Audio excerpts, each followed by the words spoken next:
మానవత్వము మాధవత్వము. బాపట్లలో దిగేటప్పటికి తాతగారు రోడ్డు మీదకు ఎదురు వస్తారు. అమ్మ ముఖము చూస్తే ఆయనకు దుఃఖము ఆగదు. అమ్మ నోటి పుండుకు అక్కడ మందు ఇప్పిస్తారు. నువ్వు వెళ్ళు, 10 రోజులున్నాక నేను పంపిస్తానంటారు. సీతాపతి తాతగారు అమ్మను అక్కడ దిగిడ్చి సాయంకాలం బండికి వెళ్ళిపోతారు. అమ్మకు నోటిపుండుకు మందు ఇప్పించటానికి తుర్లపాటి సాంబయ్య గారిని పిలిపిస్తారు. అమ్మతో చిదంబరరావు తాతగారు, ఈ పుండు ఏం పుండమ్మా? అమ్మ, మిమ్మల్ని వదిలిపెట్టి నంబూరులో ఉండవలసి వచ్చేనే అనే పుండు. చిదంబరరావు గారు, మమ్మల్ని వదిలిపెడితే నీకు కూడా దిగులటమ్మా? అమ్మ, నాకంత వాత్సల్యం లేకపోతే మీ దగ్గర ఎట్లా ఉంటాను? చిదంబరరావు గారు, నీకు వాత్సల్యం కొంతమంది మీద ఉండి కొంతమంది మీద ఉండదా ఏమిటి? అక్కడున్నా ఒకటే, ఇక్కడున్నా ఒకటే కదా నీకు. అమ్మ, అట్టా లేదు తాతగారు, మా నాన్నే ఎక్కువ అనిపిస్తుంది మీ అందరికంటే. తరువాత తాతమ్మ, ఆ తరువాత కాస్త మీరు. మీ మీద వాత్సల్యం అట్టే లేదు, సహవాసం బాగుంటుంది. చిదంబరరావు గారు, నేనేం పసివాడినా సహవాసం చేయటానికి? ఒకటి చెప్పి ఒకటి చేస్తావు కదమ్మా. మీ నాన్న నేను కూడా ఉన్నప్పుడు నా మీదనే ఎక్కువ వాత్సల్యం చూపిస్తావు. అయినా వాత్సల్యం అంటే ఒక్క తల్లికే వర్తిస్తుంది. నీవు పసిపిల్లవు, అమ్మాయివి కదా, వాత్సల్యం ఉపయోగిస్తున్నావేమిటి? నీవు అమ్మవా ఏమిటి చెప్పు. అమ్మ, మాయి అంటే అమ్మే. చిదంబరరావు గారు, ఈ పుండు కూడా అట్లాంటిదేనా? అమ్మ, కాదు. చిదంబరరావు గారు, పోనీ అంత దిగులుగా ఉంటే వచ్చేయకూడదు, ఆ పాడు మందులన్నీ మింగకపోతే? అమ్మ, మింగవలసిన విధి ఉంటే ఎట్లా? అప్పుడే ఏమైంది నా పని? ఇంతలో పిలిపించిన సాంబయ్య గారు వస్తారు. సాంబయ్య గారు, నమస్తే పంతులు గారు. చిదంబరరావు తాతగారు, నమస్తే నమస్తే. సాంబయ్య గారు, మీరు మనిషిని పంపినప్పుడు ఇక్కడ లేను. చీరాల మౌనస్వామి వారు వచ్చారు, వారిని దర్శించడానికి వెళ్ళాను. ఆయన మా గురువుగారండి. చిదంబరరావు గారు, వారిని నేను ఎరుగుదును. వారిప్పుడు చీరాల్లో ఉన్నారా? ఎవరింట్లో ఉన్నారు? సాంబయ్య గారు, నూనె పానకాలు తోటలో ఉన్నారు. చిదంబరరావు గారు, ఇంకా ఎంతకాలం ఉంటారు? సాంబయ్య, చాలా కాలం ఉంటారట. అమ్మ, అయితే వారు మాట్లాడరా తాతగారు? చిదంబరరావు గారు, మాట్లాడరమ్మా. అమ్మ, మనతో సంభాషణ ఎట్లా జరుగుతుంది? చిదంబరరావు గారు, కాగితం మీద రాసి ఇస్తారు. అమ్మ, మనమేనవి వినపడతాయా? అమ్మ, మనం అనేవి వినపడతాయ్యా? చిదంబరరావు గారు, వినపడతాయి. అమ్మ, మనం అనేవి వినపడి మనకు సమాధానం రాసి ఇచ్చేటప్పుడు ఇంకా మౌనమేమిటి? సాంబయ్య, నీకేమి తెలుసమ్మాయి, నీవు మాట్లాడకు. అమ్మ, నన్ను కూడా మౌనంగా ఉండమంటారా? నాకు చదువురాదు రాయటానికి. సాంబయ్య, ఎవరండి ఈ అమ్మాయి? చిదంబరరావు తాతయ్య, మా అమ్మాయే. సాంబయ్య, ఎందుకు మీరు నన్ను పిలిపించింది? చిదంబరరావు తాతగారు, అమ్మాయి నోరు చూచారు. సాంబయ్య, చూచా, నోరు కనపడుతూనే ఉన్నది. అమ్మ, నోరు కనపడుతున్నదా వినపడుతున్నదా? సాంబయ్య, అది కాదమ్మా, పుండు కనపడుతూనే ఉన్నదన్నా. ఏమిటి ఈ అమ్మాయి ఇంత వ్యాఖ్యానంగా మాట్లాడుతుంది? అమ్మ, వ్యాఖ్యానం అంటే వివరించటమేగా. నేను వివరిస్తున్నాను, మీరు విమర్శిస్తున్నారు. సాంబయ్య, చాలా లెక్క ఉన్నదే. ఈ అమ్మాయి మీకు మళ్ళీ కవిత్వం కూడా నేర్చుకుంటుందా పంతులు గారు? అమ్మ, నా గొంతులో అంగిట్లో ఉన్న పుండు కూడా చూచారా మీరు? సాంబయ్య, మీరు నోరు తెరిచి చూపిస్తేనేకా. అమ్మ, ఇందాక ఏమిటి మీరు చూచానన్నది? సాంబయ్య, పెదవుల మీద పక్కనున్న పుళ్ళు చూచానన్న. అమ్మ, ఈ పుళ్ళను బట్టి లోపల ఉన్న పుళ్ళు కూడా అర్థం చేసుకుంటారా? సాంబయ్య, పుండు యొక్క స్థానాలు వేరు కావచ్చు. ఈ పుండు స్వభావము ఆ పుండు స్వభావము ఒకటే. రస సంబంధమైన మందులేవో వాడి ఉంటారు, వ్యాధి అర్థం కాక. అమ్మ, సహజంగా ఒక డాక్టరు చేసిన వైద్యాన్ని మరొక డాక్టరు ఏదో రకంగా అంటూనే ఉంటాడు. సాంబయ్య, ఉన్న యథార్థం చెప్పానమ్మా. నేనేమీ ఆ డాక్టర్ని చేతకాని వాడని అనలేదు. అర్థం కాక రస సంబంధం వాడారన్నాను. ఎవరైనా అంతే అర్థం కానప్పుడు. సరే అని అమ్మ నోరు తెరుస్తుంది. నోరు తెరవంగానే చాలా గులాబీ రంగున, గులాబీ రేకులంత వెడల్పున అంగిలి, నోట్లోనూ అంతా పుళ్ళు కనిపిస్తాయి. సాంబయ్య, పంతులుగారు, గర్భంలో కూడా ఉండి ఉంటుంది పుండు. చిదంబరరావు తాతగారు, దీనికి ఏమైనా మందు ఉండి ఉన్నదా? సాంబయ్య, అక్కర్లేదండి, ముందు ఇంజెక్షన్లు ఇప్పించండి, తరువాత మందు ఇప్పిద్దాం. చిదంబరరావు తాతగారు, అయితే రేపు ఇంజెక్షన్లు మొదలు పెట్టిస్తాను. సాంబయ్య, సరే, నేను వెళ్ళి వస్తానండి. ఆ రాత్రి భోజనాలు చేసి పడుకుంటారు. తెల్లవారేటప్పటికీ అమ్మకు కాళ్ళు చేతులు ఉబ్బి ఉంటాయి. చిదంబరరావు తాతగారు చూచి, ఇదేమిటమ్మా అని గుండెల్లో చెయ్యి వేసి ఆదుర్దాగా కొట్టుకుని కాళ్ళు వత్తి చూస్తారు. అమ్మ, నెత్తురు లేని మీదట ఉబ్బినయ్యిలే, కాసేపటికి అవే తగ్గుతాయి. ఎందుకు మీరట్లా గాబరా పడతారు? ఇప్పుడప్పుడే నేనెక్కడికి పోతాను తాతగారు? చేయవలసిన పనులు చాలా ఉన్నాయి, పడవలసినవి చాలా ఉన్నాయి. చిదంబరరావు గారు, ఎదురుగుండా కనపడితే బాధను చూచి మనస్సు నిబ్బరించుకోలేకపోతున్నాను. స్థితి ఎక్కువదని తెలిసిన కొద్దీ బాధ కూడా ఎక్కువగా కనిపిస్తుంది. ప్రత్యక్షంగా కనపడే దాని గురించి బాధ లేకుండా ఉండలేకపోతున్నానమ్మా. అమ్మ దీనికే బాధపడితే ముందు ముందు ఉన్నదంతా అదే. చిదంబరరావు గారు, ఆసుపత్రికి వెళదామా అమ్మా? అమ్మ నేను రాలేను తాతగారు, కీళ్లు పట్టుకుంటున్నాయి, ఎక్కడికి రాలేను. రోజు ఒక రకంగా వ్యాధులు పెరుగుతూ అట్లాగే మంచంలో నెల 15 రోజులు ఉంటుంది. తల వెంట్రుకలు అడిసికట్టిపోయి ఉంటాయి. ఒక రోజున చాలా తీవ్రంగా ఉంటుంది వ్యాధి. ఆ రోజు అమ్మమ్మ పోయిన రోజు. చిదంబరరావు తాతగారికి అన్నీ కళ్లకు కట్టినట్టుగా కనపడుతూ ఉంటాయి. ఎంత దేవుడని గుర్తించినా ఈ మమకారము మాధవత్వము కంటే మానవత్వమే గుర్తింపచేస్తూ ఉంటుంది. ఆ మమకారము కూడా తీసివేయవలసింది నీవే కదా అమ్మా. అమ్మ నా ఒక్కదాని యందు ఉండే మమకారము మానవత్వాన్ని గుర్తింపచేస్తుంది. సర్వత్రా ఉండే మమకారము మాధవత్వాన్ని గుర్తింపచేస్తుంది. చిదంబరరావు గారు, ఏదమ్మా మళ్ళీ అను.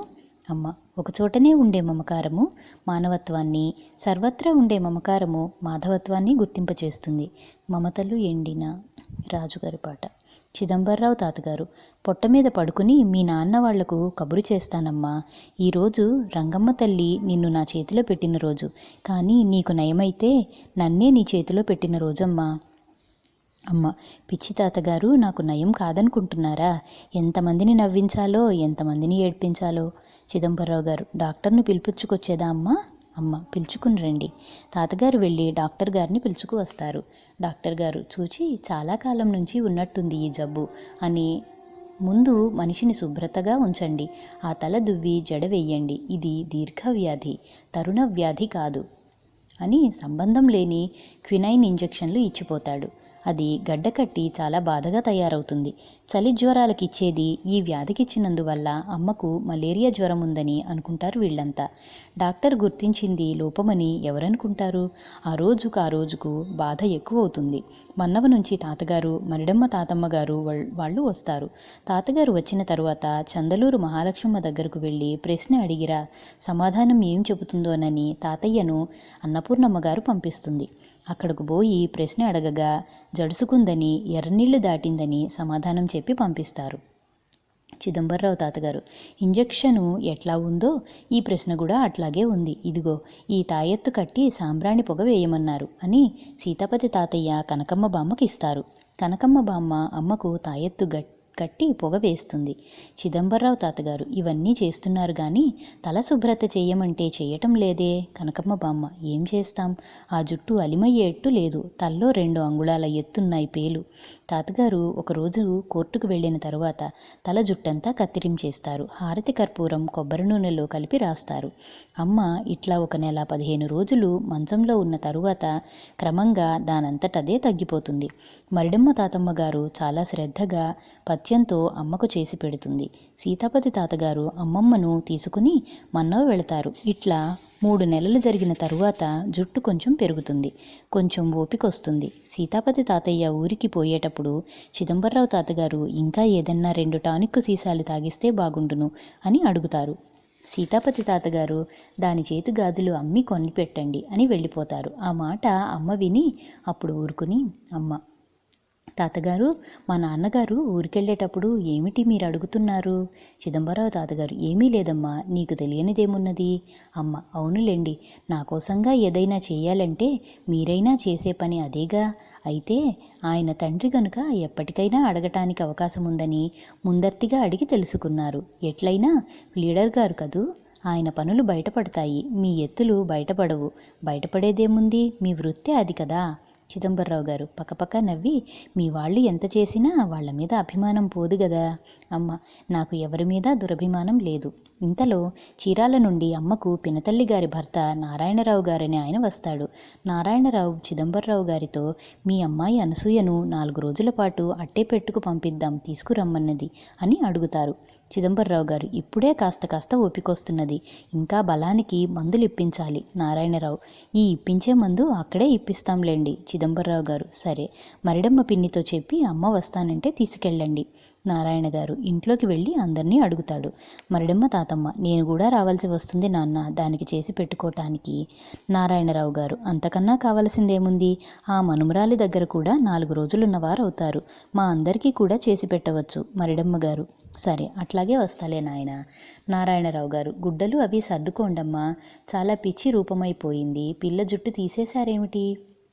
కనకమ్మ బామ్మ అందుకుని, ఏం చెయ్యమంటా నాయనా, అలిమిగా అలా జుట్టు. నారాయణ గారు, జబ్బు పడితే జుట్టు చిక్కుపడకుండా ఉంటుందా? చిన్నపిల్ల కాబట్టి సరిపోయింది.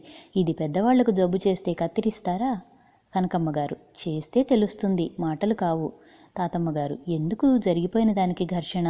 అమ్మ, తాతగారి దగ్గరకు వెళ్ళి వాళ్ళు ఎవరో కొనిపెట్టడం ఎందుకు టానిక్కులు, చేసే పని చేసి మీరు కొనివ్వండి, తీసుకెళ్ళి తాగుతాను.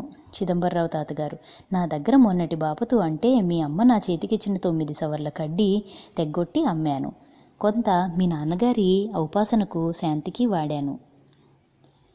ఇంకా ఉన్నది, అది పెట్టి తీసుకొస్తా. అమ్మ, సరే తీసుకురండి, లేకపోయినా పర్వాలేదు. చిదంబరరావు తాతగారు, నీకోసము కాదమ్మా, మా కోసము. అమ్మ, ఎవరి కోసము? ఎవరు చేసినా జరగవలసిన పద్ధతి ఒకటేగా. సరే, ఈ మాటలు ఎందుకులేండి, కొనుక్కురండి. చిదంబరరావు తాతగారు బజారుకెళ్ళి మందు కొనుక్కొస్తారు. మరునాడు పొద్దున్నే నారాయణరావు గారు, మరిడమ్మ గారు, అమ్మ ముగ్గురూ కలిసి చీరాల వెళతారు. మౌనస్వామి సందర్శనం. అమ్మ పినతల్లి శేషమ్మ గారు అమ్మను చూడగానే కౌగిలించుకుని ఏడుస్తుంది. చంకన వేసుకుని లోపలికి తీసుకెళ్ళి కాసిని కాఫీ ఇచ్చి అమ్మను తాగమంటుంది. అమ్మ, నాకొద్దు, అలవాటు లేదు అంటుంది. శేషమ్మ గారు మరిడమ్మ గారిని, నాయనమ్మ కాళ్ళు కడుక్కొని లోపలికి రా అంటుంది. మరిడమ్మ కడుక్కుని వస్తుంది. శేషమ్మ గారితో, కాఫీ వద్దులే అమ్మ, ఇంత అన్నం పెందలాడి వండిపెట్టు. శేషమ్మ గారు అన్నం పెందలాడి వండి అమ్మకు పెడుతుంది. మరుసటి రోజు నుంచి మరిడమ్మ తాతమ్మ గారే వండి అందరికీ పెడుతుంది. ఇట్లా 10 రోజులు జరిగిపోతుంది. ఇంటికి తిరిగి వద్దాం అనుకుంటుండగా ఇంటి పక్క వారు వచ్చి మౌనస్వామిని గురించి తాతమ్మ గారితో చెబుతారు. అది విని తాతమ్మ గారు ఆ మధ్యాహ్నం నుంచి గుర్రబండి కట్టించుకుని నూనె పానకాల తోటకెళతారు. వారి చుట్టూ చాలామంది కూర్చుని ఉంటారు. తాతమ్మ గారు కూడా 10 నిమిషాలు అట్లాగే కూర్చుని వచ్చేస్తారు. అమ్మకు మరుసటి రోజు వెళ్ళాలనిపిస్తుంది. అందరూ అన్నాలు తిని పడుకునే టైములో ఆయన దగ్గర ఎవరూ లేకుండా వెళ్ళి కలుసుకోవాలనుకుని మరునాడు ఉదయం 9 గంటలకు బయలుదేరి అమ్మ అక్కడకు 11 గంటలకు చేరుతుంది. అందరూ అప్పుడే భోజనాలకు వెళ్ళటానికి సిద్ధంగా ఉంటారు. అప్పుడు స్వామి చుట్టూ అమ్మేగాక పిల్లలు చాలామంది మూగి ఉంటారు. ఆ ఆవరణం చుట్టూ కూడా ఉంటారు. బందా ఆదినారాయణ గారు వెండిగిన్నెతో స్వామికి పంచామృతాలు ఇచ్చి ఈ జనాన్ని అందరినీ అవతలకు నెట్టి వెళ్ళమని పిల్లల్ని గదుముతారు. ఎంత గదిమినా ఏ పిల్లలు పోరు. నూనె పానకాలు భార్యకు పిల్లలు లేకపోవటంతో పిల్లలకు అడుగడుగునా ఏవో ప్రసాదాలు పెడుతూనే ఉంటుంది. ఈ రుచి మరిగి ఎవరూ కదలనే కదలరు. చీరాల వెంకట్రావు గారు బెత్తం తీసుకుని తరుముతారు అందరినీ. అమ్మ కదలకుండా నుంచుంటుంది. వెంకట్రావు, ఏ అమ్మాయి, నిన్నే మొద్దు, నుంచున్నట్టు నుంచున్నావు, పోవేం? అమ్మ అప్పుడు కదలదు, తల వంచుకుని నుంచుంటుంది విననట్టుగా. వెంకట్రావు, నీవు ఎన్ని చెప్పినా కదలవేం అని ఒకటి వేస్తాడు. అమ్మ అప్పుడు కదలదు. నూనె పానకాలు ఎందుకట్లా కొట్టుకుంటారు? వీపు మీద చూడు ఎంత దెబ్బ పొంగిందో. అమ్మ మెదలకుండా నుంచుంటుంది. అందరూ అన్నాలకు వెళతారు. తలుపులన్నీ దగ్గర వేసి ఉంటాయి. అమ్మ నూనె పానకాలు గారి అరుగు మీద కూర్చుంటుంది. అందర్నీ పోనిచ్చి అమ్మ దొడ్డివాకిలి గుండా లోపలకు ప్రవేశిస్తుంది. లోపలకు అమ్మ అడుగు పెట్టగానే, మౌనస్వామి, లోపలకు రా అమ్మ, వాకిట్లో ఎవరూ లేరా? అమ్మ, ఎవరూ లేరు. మౌనస్వామి, దగ్గరకు రా. అమ్మ దగ్గరకు వెళ్ళి నుంచుని, అయ్యా, మౌనం అంటే ఏమిటి? స్వామి, అనవసరమైన మాటలు మాట్లాడకుండా ఉండడానికి ఈ మౌనం ఆధారం. అమ్మ, మీరు మన్నవలో వేసిన యంత్రం రాజరాజేశ్వర, రాజ్యలక్ష్మ్యా? స్వామి, నీకెందుకు వచ్చిందమ్మా ఆ సందేహం? అమ్మ, ఆ ఊళ్ళో అనుకుంటున్నారు, ఒకరు రాజ్యలక్ష్మి అని, ఒకరు రాజరాజేశ్వరి అని. స్వామి, రాజరాజేశ్వరి యంత్రమే. అమ్మ, మీరు అసలు మాట్లాడరో అనుకుంటూ వచ్చాను. స్వామి, నిన్ను చూడగానే మాట్లాడాలనిపించిందమ్మా. ఇంకొకటి కూడా అనిపిస్తుందమ్మా, నీవు దేదీప్యమానంగా వెలిగిపోతూ దర్శనమిస్తున్నావు. నేను ఎవరికీ చెప్పను గాని. అమ్మ, అది సరే గాని మీరు అందరికీ బాలమంత్రం ఇస్తూ ఉంటారా? స్వామి, నీ రాక చాలా గోప్యంగా ఉంచుకుంటానమ్మా. నీతో మాట్లాడినట్టు తెలిస్తే వీరంతా నా ప్రాణాలు తీస్తారు. నేను మౌనం ప్రత్యేక సాధనంగా పెట్టుకోలా, కొన్ని అవసరాలు అట్లా కనిపించినయి. అమ్మ, మీరు బాల చెప్పిన వాళ్ళందరికీ నేను అజపం చెబుతా. స్వామి ఆశ్చర్యంగా అమ్మను చూస్తూ అక్కడున్న రుద్రాక్షమాల ఇటు నుంచి అటు తిప్పేస్తారు. ధన్యోస్మి ధన్యోస్మి అంటారు. అజపం అంటే ఏమిటమ్మా? అమ్మ నోటితో ఉచ్చరించండి. స్వామి, అటువంటి దాన్ని ఎట్లా చెబుతావు? అమ్మ, చెప్పటమంటూ వచ్చినప్పుడు మాటలు లేకుండా ఇట్లా ఉంటాయి. చెప్పేటప్పుడు మాటలతో చెప్పినా చేసేటప్పుడు మాటలు లేకుండా చేసేది. ఇంతలో ఎవరో వస్తున్నట్టుగా శబ్దం అవుతుంది. స్వామి ఆశ్చర్యంగా అమ్మను చూస్తూ అక్కడున్న రుద్రాక్షమాల ఇటు నుంచి అటు తిప్పేస్తారు. ధన్యోస్మి ధన్యోస్మి అంటారు. ఆ జపం అంటే ఏమిటమ్మా? అమ్మ నోటితో ఉచ్చరించండి. స్వామి అటువంటి దాన్ని ఎట్లా చెబుతావు? అమ్మ చెప్పటమంటూ వచ్చినప్పుడు మాటలు లేకుండా ఇట్లా ఉంటాయి. చెప్పేటప్పుడు మాటలతో చెప్పినా చేసేటప్పుడు మాటలు లేకుండా చేసేది. ఇంతలో ఎవరో వస్తున్నట్టుగా శబ్దం అవుతుంది. స్వామి వెళ్ళమ్మా వెళ్ళు. అమ్మ ఎందుకు వెళ్ళటం? నన్నేమైనా అంటారా? నిన్నేమైనా అంటారా? స్వామి కొంచెం ముఖం చిన్నబుచ్చుకొని ఎవరినీ ఏమీ అనరు గాని నా నిష్టకు భంగం వస్తుంది. అమ్మ నిష్ట అంటే ఏమిటి స్వామి? స్వామి అది నీకేమి తెలుస్తుందమ్మా? అమ్మ నిష్టదరిద్రులు అంటుంటారే అదేనా? స్వామి ఛీ ఛీ. అమ్మ మీరు చెప్పనన్నా చెప్పాలి, నేను చెప్పిందన్నా ఒప్పుకోవాలి. స్వామి నిష్ట అంటే అనుష్ఠానం. అమ్మ అంటే అనుష్ఠాన దరిద్రులా? స్వామి నీకు కొంత అమాయకత్వం కూడా ఉన్నట్టుంది.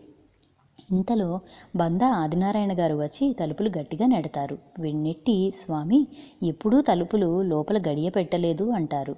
అమ్మ అటువైపు తిరిగి వెళ్ళిపోతుంది. స్వామి గడియ తీస్తారు. అమ్మ ఇంటికి వస్తుంది. శేషమ్మ గారు ఇంతసేపు ఎక్కడికి పోయినావు? ఇవాళ పొద్దుట నుంచి అన్నం కూడా తినలేదు. అమ్మ మౌనస్వామిని చూచి వద్దామని వెళ్ళాను, అక్కడ ఆలస్యమైంది. శేషమ్మ గారు ఎట్లా నడిచి వెళ్ళావు ఇంత జబ్బు పడ్డదానివి? అమ్మ ఒక పాదం వేస్తూ ఒక పాదం తీస్తూ వెళ్ళాను. శేషమ్మ గారు అంత దూరం నడవగలిగావా? అమ్మ నడిచాను. శేషమ్మ గారు నాయనమ్మ నీ కోసం కనిపెట్టుకు కూర్చుని ఇప్పుడే పడుకున్నది. అమ్మ భోంచేసి పడుకుందా? శేషమ్మ గారు అందరం చేశాం. అమ్మ నేను తినేవచ్చా? శేషమ్మ నీకెవరు పెట్టారమ్మా అక్కడ? అమ్మ పెట్టగలిగిన వాళ్లే పెట్టారు, తినగలిగిన వాళ్లే తిన్నారు. ఇంతలో తాతమ్మ గారు లేస్తుంది. తాతమ్మ అయ్యో ఎక్కడికి పోయావమ్మా? నీకు సరిగా ఆహారం అందదని నేను రావటమేమిటి? నీవు ఎక్కడికో పోయి కూర్చున్నావు. మీ బాబాయి పోలీసుల్ని పెట్టి వెతికిస్తానన్నాడు. అక్కడ ఏమి జరిగింది ఏమిటి?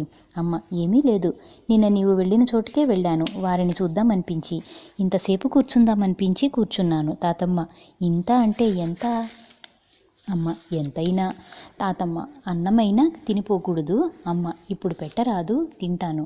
తాతమ్మ పెడతా రా అని విస్తరేసి అన్నం పెడుతుంది. అమ్మ అన్నం తిని ఎప్పుడు మనం వెళ్ళటం? తాతమ్మ ఇప్పుడేముందమ్మా, రేపు. శేషమ్మ గారు అమ్మకు తలంటి పోసి పరికిణి చొక్కా కుట్టించినవి ఉంటే తొడుగుతుంది. ఆ సాయంకాలం పూరీలు చేసి అమ్మకు తాతమ్మకు పెడుతుంది శేషమ్మ గారే. అమ్మ పిన్ని నాకు పెట్టే బదులు ఆ విస్తళ్ళలో ఏరుకు తింటారే, వాళ్లకు పెట్టరాదు? వాళ్లకు విస్తళ్ళలో కూడా అటువంటి పదార్థాన్ని పారవేయం కదా, ఏదో ఒక రకంగా తినటానికే ప్రయత్నిస్తాము కదా. శేషమ్మ గారు ఇంట్లో వాళ్లకే చాలటం లేదు, వాళ్ళదాకా ఎక్కడా? అమ్మ పోనీ నాకు పెట్టినవి తీసుకెళ్ళి ఇచ్చుకొచ్చుకుంటాలే. శేషమ్మ గారు ఇవి తిను, తరువాత ఇస్తా, ఇచ్చొద్దు గాని. అమ్మ నాకు కడుపులో నొప్పి, నేను తినలేను. శేషమ్మ గారు సరే అని ఇంకా 2 చేతికిచ్చి పెట్టుకొచ్చుకోపో అంటుంది. అమ్మ గంతులేసుకుంటూ వెళ్ళి అవి పెట్టి వచ్చి మెల్లిగా ఇంట్లోవి తీసుకెళ్ళి ఒక చొక్కా పరికిణి కూడా ఇచ్చి వస్తుంది. ఇదెవరూ చూడరు. మరునాడు పొద్దున్నే తాతమ్మ అమ్మ బాపట్లకు వచ్చేస్తారు. అక్కడ ఒకరోజు ఉండి మరునాడు తాతమ్మ అమ్మ మన్నవ వెళ్ళిపోతారు. అపరాధస్తవము. వెళ్ళిన 2 రోజులకు ఆమెతో కూడా మంత్రోపదేశమైన ఆమె సన్యాసి సుబ్బాయమ్మ గారు చేబ్రోలు, చాలా తెలివైన మనిషి. 16 ఏళ్లకే భర్త పోయి విచారస్థితిలో ఉండగా పాత గుంటూరు బంధువుల ఇంటికి వస్తుందామె. తాతమ్మ గారు చిదంబరరావు గారికి చదువు చెప్పించుకుంటూ పాత గుంటూరులో ఉండేవారు. అక్కడ బాగా తెలిసిన ఒక ఆమె మల్లెల రత్తమ్మ గారని అక్కడ ఉండేవారు. అక్కడకు సుబ్బాయమ్మ గారు మరిడమ్మ గారు మంత్రోపదేశం కోసం వెళ్ళారు. సుబ్బాయమ్మ గారికి బాగా సంస్కృతం వచ్చు, తాతమ్మ గారికి చదువు రాదు. ఈ సుబ్బాయమ్మ గారు అన్నపూర్ణమ్మ గారికి కూడా గురువుగారే. తరచుగా బాపట్ల వస్తుండేవారు. అమ్మ అంటే చాలా ప్రేమతో చూచేవారు, తల్లి లేని పిల్ల అనే దృష్టితో. తాతమ్మ అమ్మ మన్నవ చేరిన మర్నాడే చేబ్రోలు నుంచి ఆమె పోయినట్టుగా కబురు వస్తుంది. ఒకరోజు ఉండి మర్నాడు తాతమ్మ చేబ్రోలు వెళ్ళాలనుకుంటుంది. అమ్మ తాతమ్మ నేను వస్తా. తాతమ్మ వద్దులే అమ్మ, తిరిగి వచ్చాం. జబ్బు చేసిందా? అమ్మ నేను ఇక్కడ ఉండను, నేను మీతోనే వస్తా. తాతమ్మ మీ పిన్ని చిన్నది, చేసుకోవటం చేతకాదు, ఇంటి దగ్గర ఉండమ్మా. అమ్మ నేను ఉండి మాత్రం ఏమి చేస్తాను? అయినా సుబ్బాయమ్మ గారికి నేనంటే చాలా ప్రేమ, ఆరాధన అంటే ఏమిటో చూచొస్తా. తాతమ్మ, మీ నాన్నగారిని అడుగుదాం, ఏమంటారో. తాతగారిని పిలిచి ఇట్లా కబురొచ్చింది, నేను వెళుతున్నానని చెబుతుంది. సీతాపతి తాతగారు పిల్లను కూడా తీసుకెళ్ళు అంటారు అడగకుండానే. తాతమ్మ, అమ్మాయికి తోడుగా ఉంటుంది కదా, ఉంచుదాం అనుకున్నాను. అది వస్తాననే అన్నది, నేను ఉంచిపోదాం అనుకున్నా. సీతాపతి గారు, సరే దాని ఇష్టం, వస్తానంటే తీసుకెళ్ళు, ఉంటానంటే ఉంచు.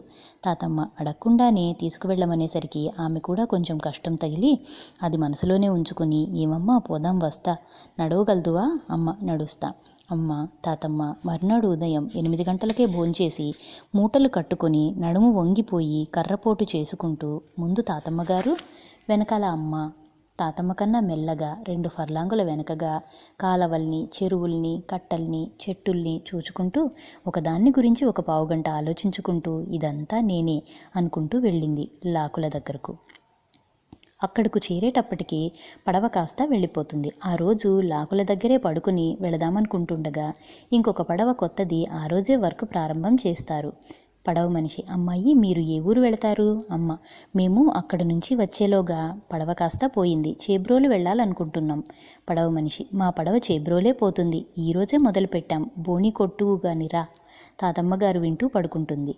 అమ్మ, నేనెక్కితేనే బోణా, ఎవరెక్కినా బోణేగా. పడవ మనిషి, ఎవరెక్కినా బోణే అనుకో, వెళ్ళేవారు చాలామంది ఉన్నారు, అయినా నీవు ఎక్కితే బాగుంటుందనిపిస్తుంది. అమ్మ తాతమ్మను లేపి, పడవతను పిలుస్తున్నాడు, వెళదామా? తాతమ్మ, ఏదో ఒక రకంగా చేబ్రోలు చేరితే సరి, వెళదాం. ఈ రోజుకే 5 రోజులైపోయింది. ఇద్దరూ పడవెక్కి చేబ్రోలు వంతెన దగ్గరికి చేరతారు. వంతెన దగ్గర నుంచి నడిచి మెల్లగా రాత్రి 8:30కు ఇల్లు చేరతారు. ఇంత తెలిసిన మరిడమ్మ గారు కూడా సుబ్బాయమ్మ గారి తల్లిని కౌగిలించుకుని కళ్ళనీళ్లు పెట్టుకుంటుంది. సుబ్బాయమ్మ గారి అక్క సుందరమ్మ గారు, ఇంతమంది పెద్దవారు ఉండగా అందరికంటే చిన్నది, ఎంతమందో కావాలనుకునేది దాటిపోయింది. అమ్మ మరిడమ్మ గారు, వీళ్ళు పోయిన 1 గంటకు సుబ్బాయమ్మ గారి శిష్యురాలు హైదరాబాదు నుంచి చిన్నమ్మాయనే ఆమె వస్తుంది. ప్రాణం పోయేటప్పుడు దగ్గర లేననే బాధతో ఫోటో ముందర కూర్చుని ప్రార్థన చేస్తూ ఏడుస్తుంది. ఆ కూర్చోవటం 15 గంటలు అట్లాగే కూర్చుని ఉంటుంది. కళ్ళ వెంట నీళ్లు కారుతూనే ఉంటాయి. సుబ్బాయమ్మ గారితో పాటు సీతాయమ్మ గారని ఒక ఆమె తపస్సు చేసుకుంటూ ఉండేవారు. ఆమెను చాలా ఉగ్ర తపస్విని అనవచ్చు. 12 సంవత్సరాలు నేలభూషణంలో ఉండి లేపకుండా తపస్సు చేశారని అనుకుంటారు. కానీ తీవ్రమైన కోపధారి, ప్రతి మాటకు ప్రత్యక్షంగా కనపడుతుంది. క్షుద్ర మంత్రాలయందు చాలా ఆసక్తి కలిగిందట. ఇంతకుముందు సుబ్బాయమ్మ గారి శిష్యురాలు ఒక ఆమె హనుమాయమ్మని ఉండేది. ఆమె ఎప్పుడు గురువుగారికి జబ్బు చేసినప్పుడల్లా, నీవు పోతే నేనుండను, నీతో కూడా వస్తానంటూ ఉండేది. అన్నట్టుగానే సుబ్బాయమ్మ గారు పోతుందని మాట వినగానే పోయిందని అనుకుని గబగబా పరిగెత్తుకొస్తూ దారిలోనే పడి పెద్ద కేకబెట్టి ప్రాణం పోతుంది. సుబ్బాయమ్మ గారు ఉన్న చోటనే సందులో వండుకు తింటూ ఉంటుంది. ఆ మఠము సందులోనే ఆమె ప్రాణం పోతుంది. సందులో హనుమాయమ్మ కూతురు, ఓ అమ్మ, ఈ అమ్మ కూడా ఆ అమ్మలోకే వస్తున్నది అని కేకవేసింది. సుబ్బాయమ్మ గారి దగ్గరున్నవారు ఎవరూ ఇటురారు. సుబ్బాయమ్మ గారి చెవులో ఈ మాట వినపడి మాటలేని కారణం చేత చెయ్యి ఊపుతుంది, అటు పోయిరండని. ప్రాణము వదులుతుంది. దొడ్డివాకిలిని సుబ్బాయమ్మ గారిని చూడటానికి వచ్చేవారంతా ముందు హనుమాయమ్మ గారిని చూచి, నీ మాట చెల్లించుకున్నావు, ఎంత ధన్యురాలివే అని అన్నారట. చిన్నమ్మాయి 15 గంటలు కూర్చున్న తరువాత కన్ను తెరవగానే చాలా జనం ఉంటారు. అమ్మ దీపారాధనలో చమురు పోస్తూ ఎదురుగా కూర్చుని ఉంటుంది. కన్ను తెరిచి తెరవంగానే ఆమెకు ఒళ్ళు తెలియకుండా అమ్మను కౌగిలించుకుని, నాకు చెప్పకుండా పోయినావా, నన్ను వదిలిపెట్టిపోయినావా అని ఏడుస్తుంది. అందరూ మాట లేకుండా కళ్ళు పెద్దవి చేసి నోరు తెరిచి చూస్తూ ఉంటారు. సీతాయమ్మ గారు, నా శక్తి చేత సుబ్బాయమ్మ గారిని ఇక్కడ స్థాపించాను, కూర్చోబెట్టానన్నమాట, ఎదురుగుండా శరీరంతో. ఈ అమ్మాయి కూర్చున్న చోట కూర్చోబెట్టడంతో అది ఈ అమ్మాయినే కౌగిలించుకుంది. అమ్మ, అటువంటప్పుడు నన్ను కౌగిలించుకున్న స్పర్శ నాకు తగలకూడదుగా. వరలక్ష్మమ్మ గారు, సుబ్బాయమ్మ గారి శిష్యురాలు, ఆమెకు కనపర్చినట్లుగా మా అందరికీ కూడా కనపరచవచ్చుగా. శరీరం కోసమేగా ఈ దిగులంతా. జీవాత్మ ఎంత గొప్పదైనా ప్రత్యేగాత్మలో ఉన్న ఆనందం. ప్రత్యేగాత్మ అంటే జీవుడితో ఉన్న శరీరము, శరీరముతో ఉన్న ఆత్మ, ప్రత్యక్ష ప్రమాణమైన ఆత్మస్వరూపం, రూపాన్ని ధరించిన ఆత్మ. ప్రత్యేగాత్మను గురించి అమ్మ చెప్పినది. జీవుడు ఆత్మస్వరూపమైనప్పుడు అంటే శరీరం లేనప్పుడు లేదుగా. సీతాయమ్మ ముఖమంతా చిట్లించుకుని కోపంతో లేచి నిలబడి, అందరూ నోళ్లు మూసుకోండి, అరవద్దు. సుబ్బారావు, సుబ్బాయమ్మ గారు ఇంకా ఏమి నోరు మూస్తారు, అయిందేదో అయింది. సీతాయమ్మ గారు సుబ్బాయమ్మ గారికి చేతబడి చేసింది. అందువల్ల పోయిందని అనుమానంతో అందరూ ఆమె కంటే కష్టంగా ఉంటారు. సీతాయమ్మ గారు ఏది మాట్లాడినా నమ్మరు. అందరూ ఎవరి దారిన వారు వెళ్ళిపోతారు. సీతాయమ్మ గారు, అమ్మ, మరిడమ్మ గారు, చిన్నమ్మ గారు ఇంకా కొద్దిమంది ఉంటారు. అమ్మ మెల్లిగా, అమ్మ నేనొక సంగతి అడుగుతా చెబుతారు.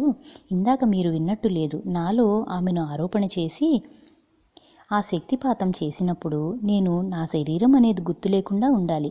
అప్పుడు నేను ఎక్కడ ఉంటాను, ఎట్లా ఉంటాను? తాతమ్మ గారు, చిన్నపిల్లకు నీకేమి తెలుస్తుంది, వాగబోకు. అమ్మ, మీకు ఎవరో క్షుద్రమంత్రగాళ్ళు కోపమనే గ్రహాన్ని పంపకం చేసినట్టు ఉన్నారు. అదీగాకపోతే ఎవరో క్షుద్రమంత్రగాళ్ళు చచ్చిపోయి మీకు పుట్టి ఉంటారు. అది మీకు నయం కాదు, పీల్చి పిప్పి చేస్తుంది. ఏ భూత వైద్యుల వల్ల కాదు, ఏ డాక్టర్ల వల్ల కాదు. ఆ గ్రహాన్ని నయం చేయాలంటే నిగ్రహం వల్లే కావాలి. కోపధారులను జయించాలంటే శాంతము గలవాళ్లే జయించాలి. ఆగ్రహాన్ని నయం చేయాలంటే నిగ్రహం వాళ్ళే అవ్వాలి. కోపధారులను జయించాలంటే శాంతము గలవాళ్లే జయించాలి. సీతాయమ్మ, ఇవన్నీ తెలిసిన మాటలా, తెలియని మాటలా? అమ్మ, ఎవరివి? సీతాయమ్మ, నీకు తలతిక్క ఎక్కువల్లే ఉందే అమ్మాయి. అమ్మ, నాకున్న అన్ని పాళ్ళు నాకంటే కాస్త ఎక్కువ ఉంటే కానీ నన్ను కనుక్కోలేరు. మరిడమ్మ గారు, అమ్మ చెయ్యి గీరుతూ, ఊరుకో అమ్మ ఊరుకో, అసలే కోపదారి అని నెమ్మదిగా అంటుంది. అమ్మ పెద్దగా, ఏముంది అక్కడ, సరుకేమీ లేదు, కోపం తప్ప. ఏం చేస్తుందేం, నేను తేలుద్దామని చూస్తున్నా. సీతాయమ్మ కళ్ళు పెద్దవి చేసి చూస్తుంది. అమ్మ అంతకంటే పెద్దవి చేసి చూస్తుంది. కన్ను ఆర్పకుండా చూస్తుంది. ఆమె కంటే ఎక్కువగా అమ్మ కన్ను ఆర్పకుండా చూస్తుంది. చూసి చూసి విసుగుబుట్టి ఆమె వెళ్ళిపోతుంది. ఆమెకు ఇది అపరాధస్తవము, అంటే ఇక్కడ నుంచి వెళ్ళిపోవడమే. చిన్నమ్మాయికి కొంచెం ఒళ్ళు తెలిసి అందరినీ గుర్తిస్తుంది. ఒళ్ళు తెలియంగానే మరిడమ్మ తాతమ్మకు నమస్కారం చేస్తుంది. అందరూ లేచి ఇంట్లోకి వెళ్ళి, ఇవాళ ఏమిటో అమ్మగారు లేనట్టుగా లేదు, అందరూ భోజనాలు చేస్తారు. నిత్యము భోజనాలు, పారాయణ, సహస్రనామార్చన సమాధి దగ్గర జరుగుతూ ఉంటాయి. నిత్యము 1000 మంది తింటూ ఉంటారు. అట్లా 10 రోజులు గడిచిపోతుంది. 10వ రోజు సాయంకాలం అక్కడికొచ్చిన వారిలో కొంతమంది కాంతయ్య గారి ఆశ్రమానికి వెళ్దామనుకుంటారు. సీతాయమ్మ గారు ఆ రోజంతా ఆహారం తీసుకోకుండా పడుకుంటారు. అమ్మ, ఏమమ్మా సన్యాసమ్మ గారు ఆహారం తీసుకోకుండా పడుకున్నారు? సీతాయమ్మ, నేను సన్యాసిని కాదు అమ్మ, ఏమనాలో తెలియక అన్నాను. సన్నాసమ్మ గారనాలా? సీతాయమ్మ, పో, అనవసరంగా మాట్లాడబోకు, అవతలకు పో.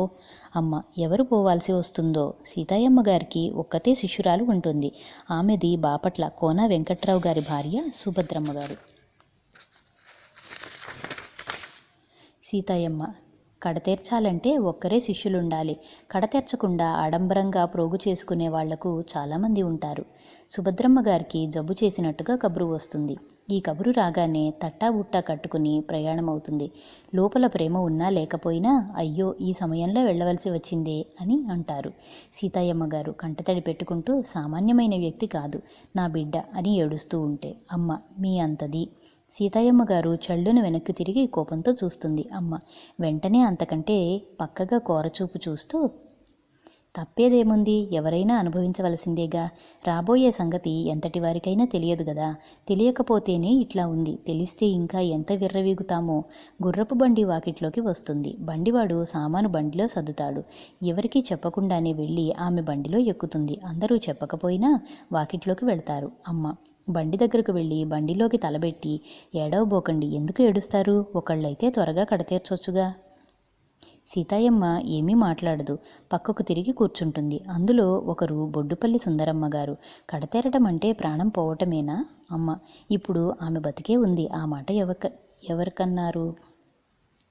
సీతాయమ్మ గారు, ఎవరిన్ని అన్నా మాట్లాడదు, కళ్ళనీరు ధారగా కారతయ్యి. అమ్మ, పాపం మళ్ళీ రావాలనే దృష్టితో పోవటం లేదు సీతాయమ్మ గారు. సీతాయమ్మ గారు ఏమీ మాట్లాడదు. బండి సాగుతుంది. కనీసం ముఖం కూడా వీళ్ల వైపుకు తిప్పదు. బండి సరాసరి వెళ్ళిపోతుంది. తల తిరగదు. బండి ఆగదు. అందరూ లోపలకు వస్తారు. అందరి మాయను. నిన్న అనుకున్న వాళ్ళందరూ 10-15 మంది కలిసి రెడ్డిపాలెం కాంతయ్య గారి ఆశ్రమానికి వెళతారు. మరిడమ్మ తాతమ్మ, అమ్మ కూడా వెళతారు. దారి పొడుగుతా ప్రహ్లాద చరిత్రము మరిడమ్మ గారు పాడుతూ ఉంటుంది. పాడుకుంటూ ఆశ్రమానికి చేరతారు. అంతా దూరంగా ఉండి కాంతయ్య గారిని చూస్తూ కూర్చుంటారు. అమ్మ కాంతయ్య బాబు గారి దగ్గరగా కూర్చుంటుంది. కాంతయ్య గారు ముఖము ఎత్తి అయినా చూడడు అమ్మను. గంటసేపు కూర్చుంటారు. కాంతయ్య గారు తంబుర తీసుకుని నామం ప్రారంభిస్తారు. చాలా చక్కగా ఆనందంగా చేస్తారు. అమ్మ కూడా ఆయనతో కలిపి పాడదామనుకుంటుంది. ఏమనుకుంటారోనని భయం. అంతా భాగ్యమ్మ గారి దగ్గరకు వెళ్ళి కూర్చుంటారు.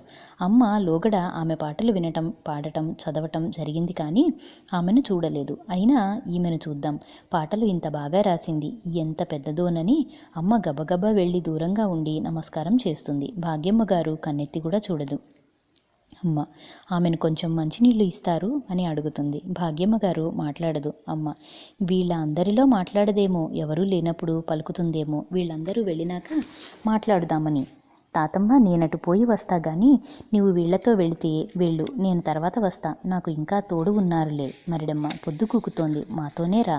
అమ్మ నాకేమీ పర్వాలేదు, తరువాత వస్తానులే అని అక్కడ నుంచోకుండా పరిగెత్తుతుంది. తాతమ్మ మిగతా వారితో కలిసి వెళుతుంది. అమ్మ ఊరంతా చూచి వస్తుంది. అంతా ఇళ్లకు వెళ్ళిపోతారు. ఎక్కడి వాళ్ళు అక్కడ వెళతారు. అమ్మ ఆశ్రమానికి వస్తుంది. 3-4 అక్కడివారే భోంచేస్తూ ఉంటారు. అమ్మ పోయి కూర్చుంటుంది. ఎవరూ అన్నానికి పిలవరు.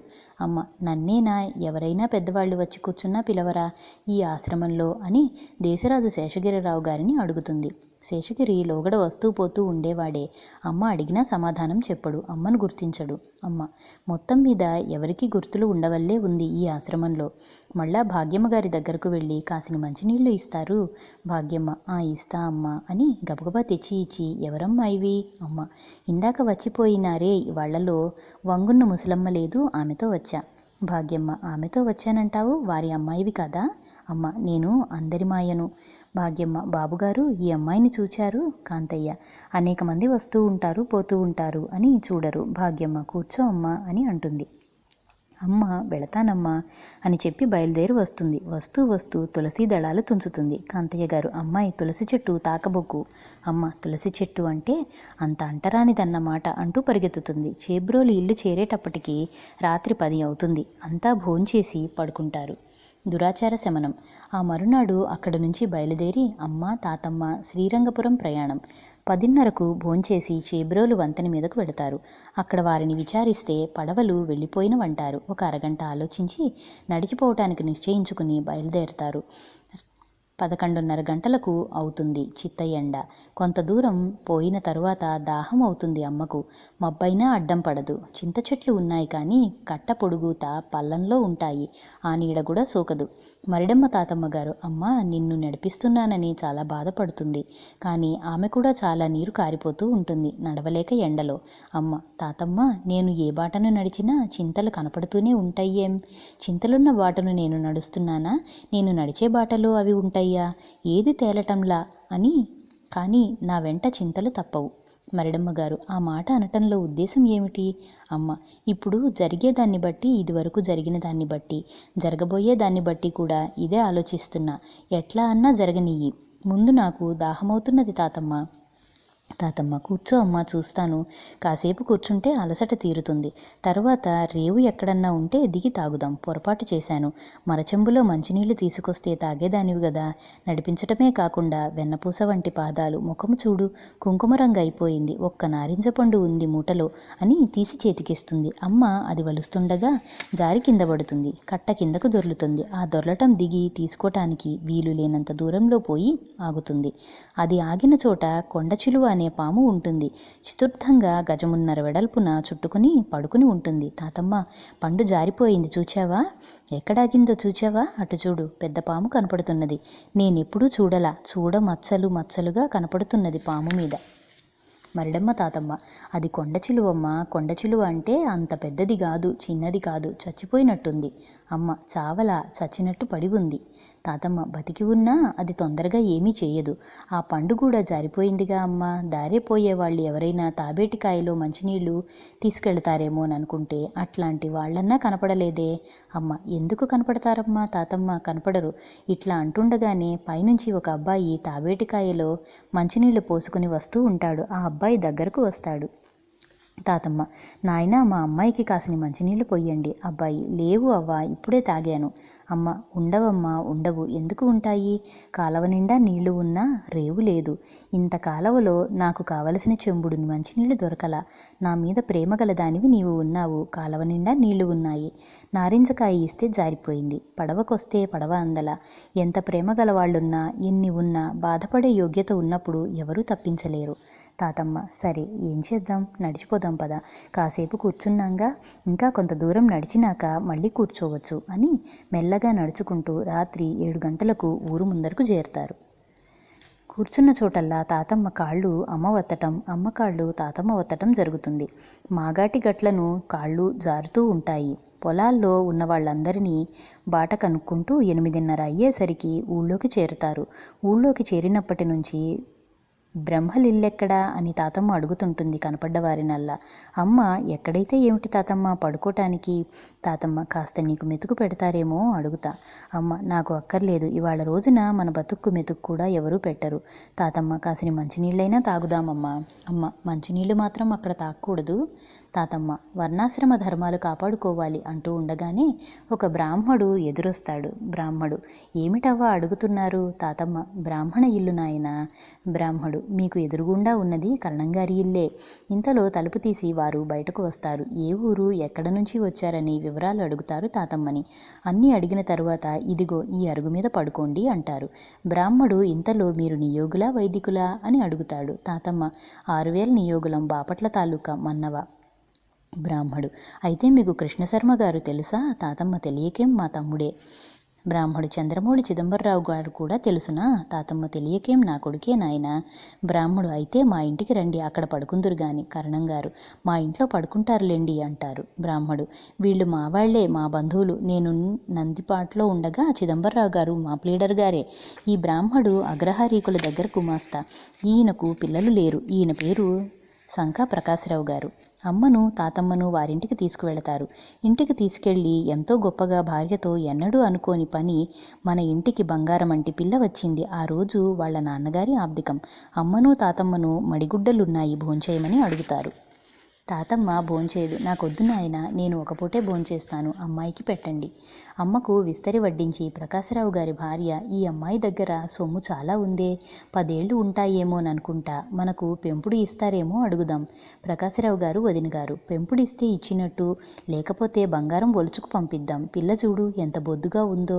ప్రకాశరావు గారి భార్య: మనం అనుకున్నవన్నీ అర్థమవుతాయి ఆ అమ్మాయికి, ఊరుకో. ప్రకాశరావు గారి వదిన: ఆ చిన్న బొందేగా. ప్రకాశరావు గారి భార్య: అయినా చాలా చురుగ్గా కనపడుతున్నది.